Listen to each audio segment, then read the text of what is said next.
और अब तमाम खबरों को देखेंगे विस्तार से। सबसे पहले बात विश्व आदिवासी दिवस की। झारखंड में विश्व आदिवासी दिवस की धूम देखी गई। इस मौके पर आम और खास का फर्क मिटता नजर आया। मुख्यमंत्री भी अलग अंदाज में नजर आए। पारंपरिक आदिवासी वेशभूषा में हेमंत सोरेन मांदर पर थाप लगाते नजर आए।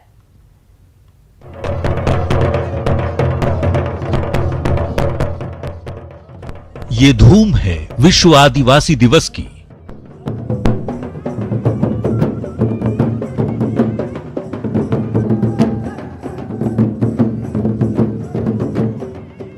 ये नृत्य संगीत है आदिवासी परंपरा की।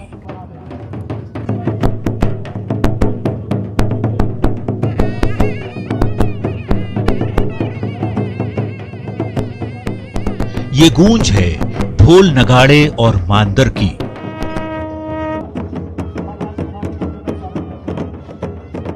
ये संस्कृति है आदिवासियों की।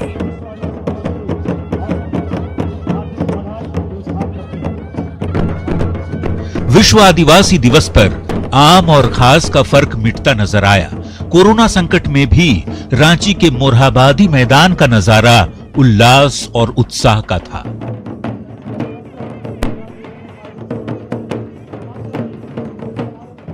इस मौके पर मुख्यमंत्री हेमंत सोरेन भी अनोखे अंदाज में नजर आए। मुख्यमंत्री पारंपरिक आदिवासी वेशभूषा में नीलांबर पीतांबर पार्क पहुंचे और शहीदों की प्रतिमा पर माल्यार्पण किया। इस दौरान सीएम ने पौधा लगाया, साथ ही मांदर पर भी जमकर थाप लगाए।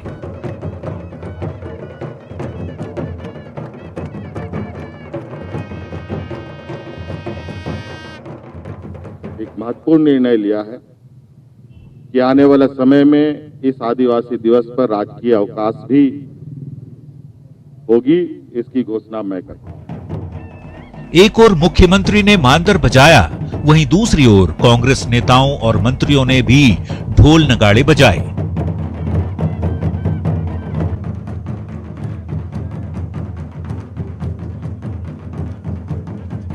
इतना ही नहीं, बंधु तिर्की और मंत्री बादल पत्रलेख ने तो आदिवासियों का पारंपरिक डांस भी किया।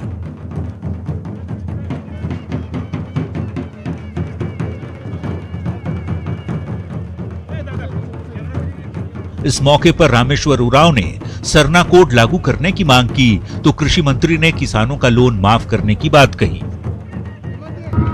एक हो, पहला संदेश, अपने अधिकार के लिए लड़ें, संघर्ष करें, अपनी सभ्यता के लिए, अपनी संस्कृति के लिए, अपनी भाषा के लिए, अपनी परंपरा के लिए, अपनी जमीन के लिए ये लड़ें, अपने धर्म को बचा के रखें, संस्कृति को बचा के रखें। किसान भाइयों ने, आदिवासी भाइयों ने जिस उम्मीद से हमें सम्मान दिया, सरकार इस बार चूंकि स्थिति खराब है, विकट परिस्थिति से हम गुजर रहे हैं, लेकिन हम उनके भरोसे को नहीं तोड़ रहे हैं। 2000 करोड़ रुपए का ऋण माफी हम राज्य सरकार, गठबंधन की सरकार, हेमंत सोरेन की सरकार करने जा रही है। हालांकि विश्व आदिवासी दिवस भी कोरोना संकट से अछूता नहीं रहा। इस बार वो धूम नहीं दिखी जो हर साल देखने को मिलती है। न्यूज़ 18 के लिए रांची से ओम प्रकाश की रिपोर्ट।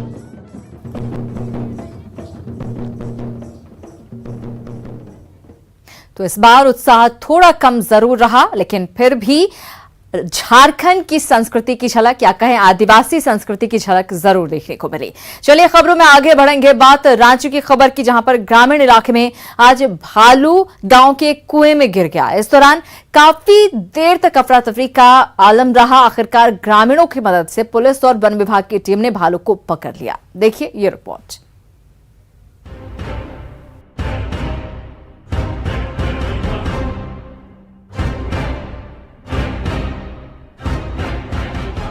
राजधानी रांची का नगड़ी इलाका और कुएं की ये तस्वीरें।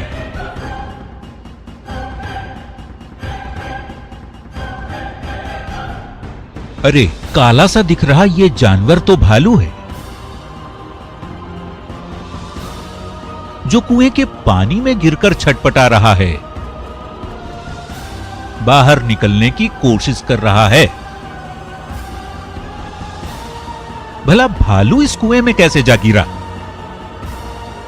तो ये आसपास के जंगली इलाकों से भटककर नगड़ी के हरही डोमर टोली जा पहुंचा, लेकिन धोखे से जा गिरा छोटे से कुएं के अंदर। कुएं से भालू को बाहर निकालने के लिए ग्रामीणों की भीड़ इकट्ठी हो गई, रस्सी लाए गए और भालू के रेस्क्यू की तैयारी शुरू कर दी गई। देखिए कैसे भालू पानी में छटपटा रहा है, बाहर निकलने की कोशिश कर रहा है, कभी रस्सी को अपने मजबूत हाथों से पकड़ने की कोशिश करता है तो कभी पिछड़कर पानी में गिर जाता है। आखिर किसी तरह कुएं से भालू को बाहर निकाला गया, लेकिन बाहर निकलते ही वो पास के एक घर में जा घुसा। कुएं से बाहर जाते वक्त भालू ने एक शख्स को घायल भी कर दिया। आज तक रिकॉर्ड नहीं हम लोग भालू नहीं घुसा था। डर तो लगता ही है, किसी को जान माल का खतरा हो सकता है, इसलिए प्रशासन इसलिए हम खबर किए हैं कि आगे संभाल लीजिए, अन्य था कुछ भी हो सकता है, किसको बाद में जिम्मेवारी हम लोग को नहीं होना चाहिए। इस मकान में घुस गया है, अर्धनिर्मित है, स्टोर रूम के तरह पे इसको यूज किया जा रहा था और हमने इसको देखते हुए यहाँ पे दरवाजे पर पिंजरा सेटअप किया। पुलिस ने घर के दरवाजे पर बाड़ा भी लगा दिया ताकि घर में छिपा भालू बाहर निकलते ही पिंजरे में कैद हो सके। वैसे कड़ी मशक्कत से भालू को पकड़ने के बाद पुलिस और वन विभाग की टीम ने उसे बिरसा जैविक उद्यान भेज दिया। न्यूज़ 18 के लिए रांची से ओम प्रकाश की रिपोर्ट। तो कुछ यूं हुआ भालू का रेस्क्यू। अब बात करते हैं चतरा की, जहां पर पत्थलगड़ा में बारिश ने भारी तबाही मचाई है। करीब 2 घंटे की मूसलाधार बारिश से कई कच्चे मकान गिर गए, वहीं 200 से ज्यादा घरों में पानी घुस गया। इतना ही नहीं, पत्थलगड़ा कटकम सांडी मुख्य पथ पर गंगरी गेट पुल और रेवा पुल के ऊपर से पानी बहने लगा, जिससे कुछ देर के लिए आवागमन बंद रहा। पत्थलगड़ा, सिंघानी, बरवाडीह, दुम्बी समेत कई गांव में पानी घुस गया है। घरों में घुटने तक पानी जमा हो गया है। बारिश की वजह से धान और सब्जी की खेती डूब गई है, जिससे फसल को नुकसान होने की संभावना है। जोरदार बारिश से पत्थलगड़ा प्रखंड कार्यालय के पास पेट्रोल पंप की बाउंड्री भी गिर गई। ये तो कई वर्षों के बाद पहली बार ऐसा नजारा आ रहा है। इस तरह का बारिश बहुत पहले हुआ करता था, लेकिन 10 वर्षों से ऐसा बारिश नहीं हो रहा था, जो कि इस बार देखने को मिला। और खबर देवघर से, जहां पर सेप्टिक टैंक को साफ करने के दौरान दम घुटने से 6 लोगों की मौत हो गई। देवीपुर थाना क्षेत्र में निर्माणाधीन टंकी की सफाई के लिए मजदूर टंकी में गया था, लेकिन टंकी के भीतर वो बेहोश हो गया, जिसके बाद उसे बचाने के लिए उतरे 5 और लोग अंदर गए और बेहोश हो गए। सभी लोगों को सदर अस्पताल लाया गया, जहां डॉक्टरों ने सभी को मृत घोषित कर दिया। घटना के बाद डीसी कमलेश्वर प्रसाद सिंह भी सदर अस्पताल पहुंचे और मृतक के परिजनों से मुलाकात की।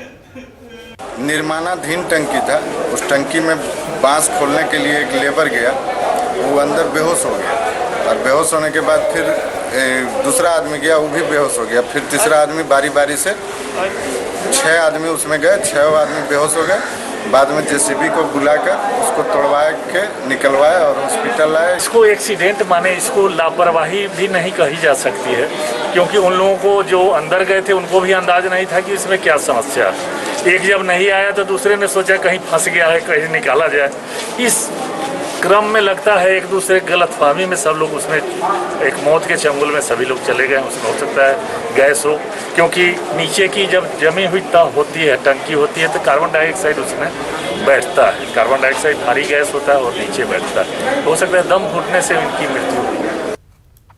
उधर रामगढ़ में पुजारी के शव को दफनाने को लेकर प्रशासन सवालों के घेरे में है। वहीं कोरोना पॉजिटिव होने के दावे पर भी सवाल खड़े हो रहे हैं। दरअसल राधा कृष्ण मंदिर के पुजारी सीताराम मिश्रा की 30 जुलाई को मौत हो गई थी, जिसके बाद पुजारी के शव का कोरोना जांच करवाया गया, लेकिन फिर प्रशासन ने रिपोर्ट पॉजिटिव आने का दावा कर उनके घर वालों को क्वारंटीन कर दिया और पुजारी के शव को जंगल में दफना दिया। लेकिन पुजारी के शव को दफनाने का विरोध शुरू हो गया तो प्रशासन ने एक पुतले का अग्नि संस्कार कर दिया। हैरत की बात है कि पुतले का अग्नि संस्कार पीपी किट पहनाकर किया गया। वहीं जिस निजी लैब में पुजारी के शव की कोरोना जांच हुई थी, उसके संचालक ने रिपोर्ट नेगेटिव आने का दावा किया है। संज्ञात्मक बात है। हम लोगों की मांग थी कि शव को निकाल के अग्नि संस्कार किया जाए, लेकिन ऐसा ना करके एक पुतला को बना करके, और सबसे हंसने वाली बात यह है कि पुतला में क्या वायरस आएगा, जो निर्जीव प्राणी है ही नहीं। एक पुतला बना करके हम लोग को पीपी किट पहनवा करके पुतला संस्कार करवाना और अपने आप को कह रहे हैं कि हमने न्याय किया, ये न्याय नहीं। कि हमारे सीताराम मिश्रा जी जो हमारे बाबूजी थे, ठीक है ना, तो वो उनको जब कोरोना पॉजिटिव घोषित किया गया और जब यहाँ पर उनको सारे लोग आए यहाँ पर, उस समय हम लोगों को कोई व्यवस्था यहाँ पर नहीं मिली। और उसके बाद अगर कोरोना पॉजिटिव वो थे तो उनका ना हम लोग को लिखित मिला है अभी तक और ना प्रशासन की तरफ से कोई व्यवस्था हुई थी। उस वक्त हम लोग को एकदम प्रताड़ना का सामना करना पड़ा उस वक्त, जिससे हम लोग एकदम विचलित थे और हम लोग को समझ में नहीं आ रहा था क्या करें। कोर्ट के थ्रू वो हुआ है रिपोर्टिंग, वो सही जेन्युइन है और नेगेटिव रिपोर्ट है। एक्चुअली जाने का प्रोसेस बाय एयर जाता है यहाँ से और सारा सैंपल जो है मुंबई जाने के बाद वहीं प्रोसेस हो करके उसके बाद जिस कोड का रहता है रिपोर्ट वो उस कोड में जो है डिलीवर हो जाता है, फिर वो प्रिंट आउट करके और पेशेंट को प्रोवाइड किया जाता है। अब सवाल उठते हैं कि पुजारी के शव को आखिर दफनाया क्यों गया जब विरोध हो रहा था। जाहिर है पुजारी हिंदू था तो हिंदी रीति रिवाज से अंतिम संस्कार होना चाहिए था। इधर पीपी किट पहनाकर पुतले का अग्नि संस्कार करने के पीछे क्या मकसद था? परिजनों को आखिर क्यों नहीं दी गई कोरोना जांच की रिपोर्ट? ये तमाम सवाल उठ रहे हैं प्रशासन के ऊपर, जिस तरह से प्रशासन ने दफना दिया है शव को। चलिए कुछ ही पलों का इंतजार कीजिए, फौरन लौट रहे हैं कुछ और खबरों के साथ। जोहर झारखंड में एक बार फिर से आप सभी का स्वागत है। नक्सलियों के खिलाफ झारखंड पुलिस को बड़ी सफलता मिली है। बोकारो के जगेश्वर विहार थाना क्षेत्र से माओवादियों का जोनल कमांडर छोटू मांझी उर्फ निशिकांत को गिरफ्तार किया गया है। उसकी निशानदेही पर दुमका के मसलिया और शिकारीपाड़ा थाना क्षेत्रों से हथियारों का जखीरा बरामद किया गया। गिरफ्तार नक्सली पर 5 लाख का इनाम घोषित था। साथ ही 50 से ज्यादा मामलों में इसकी तलाश थी। हम आपको बता दें कि गिरफ्तार नक्सली बोकारो के जगेश्वर विहार थाना क्षेत्र के टूटी झरना गांव का रहने वाला है और फिलहाल वो घर आया हुआ था। इसी दौरान पुलिस ने उसे धर दबोचा। मांझी उर्फ संदेव मांझी उर्फ निशिकांत गिरफ्तारी के बाद जगेश्वर विहार से गिरफ्तारी के बाद जब उससे डिटेल में पूछताछ की गई तो उसने स्वीकार किया कि सब मिला के वो लगभग 50 केसों में वांटेड है, बोकारो में और दुमका में। शिकारीपाड़ा एवं मसलिया में छापामारी की गई, जिसके अंतर्गत जो है 6 वेपन्स हम बरामद किए हैं और साथ साथ कई राउंड एम्यूनिशन है और डेटोनेटर्स हैं। तो कुछ भी किया जा सकता है, एक दस्ता चलने के लिए इतना हथियार पर्याप्त होता है। तो एक ढंग से अगर कहा जाए तो इस इलाके में जो एक दस्ता चला सकने को सक्षम हथियार और एम्यूनिशन थे तो उनके हाथ से निकल गया है। और इसी के साथ जोहार झारखंड में फिलहाल इतना ही, लेकिन न्यूज़ 18 बिहार झारखंड पर खबरों का सिलसिला लगातार जारी है।